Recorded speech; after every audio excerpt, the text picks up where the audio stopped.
August 20th, 1966, Niterói, Brazil.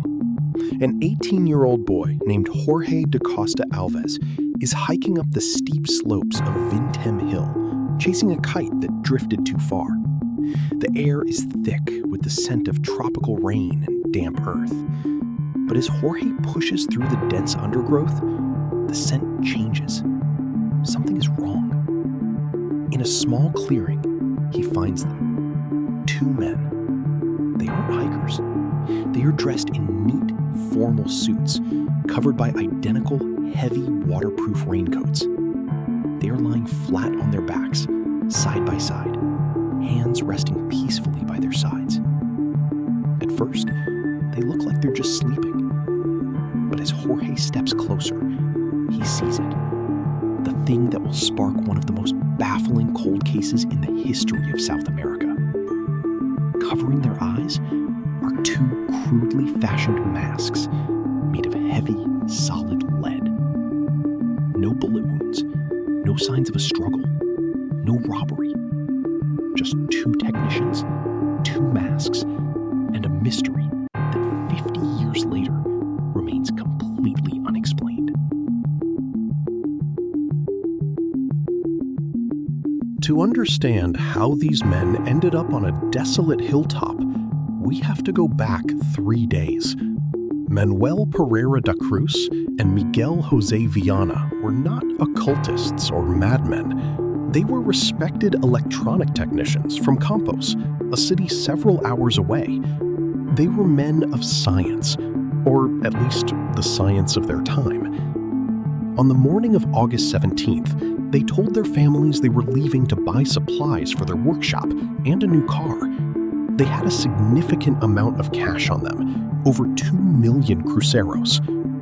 They boarded a bus to Niterói. We know this because they were seen, but here is where the story begins to fracture.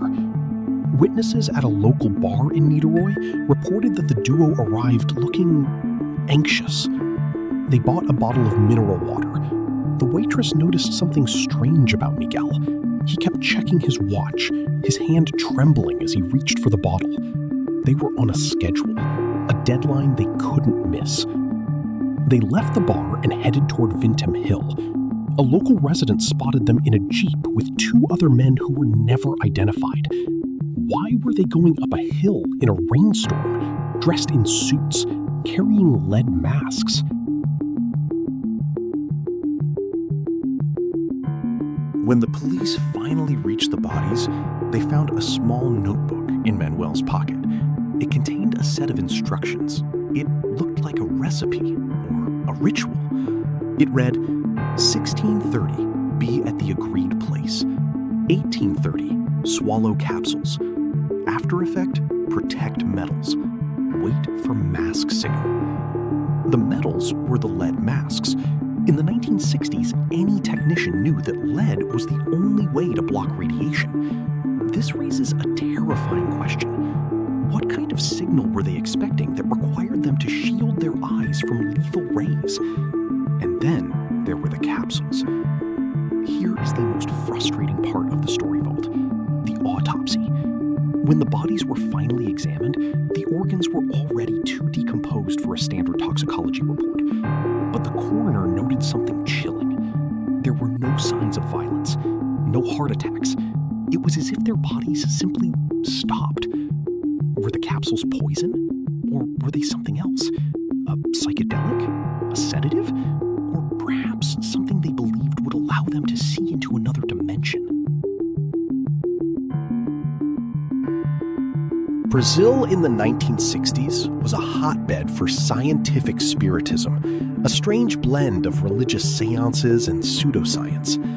Police discovered that Manoel and Miguel weren't just technicians. They were members of a secret group that believed they could contact extraterrestrial life using telepathic radiation. A few years prior, a similar incident occurred.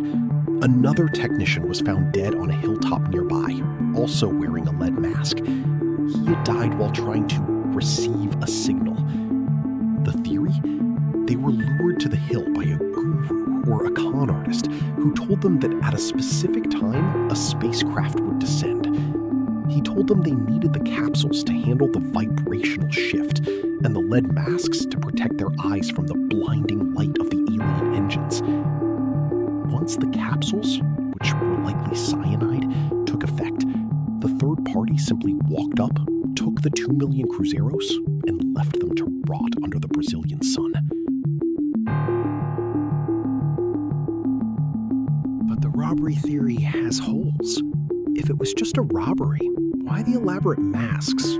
Why the notebooks? On the night of August 17th, the very night the men were supposed to swallow the capsules, several residents of Niterói reported seeing a glowing orange disc-shaped object hovering over Vintém Hill. Was it a mass hallucination? A military experiment? Or did Manoel and Miguel actually find what they were looking for?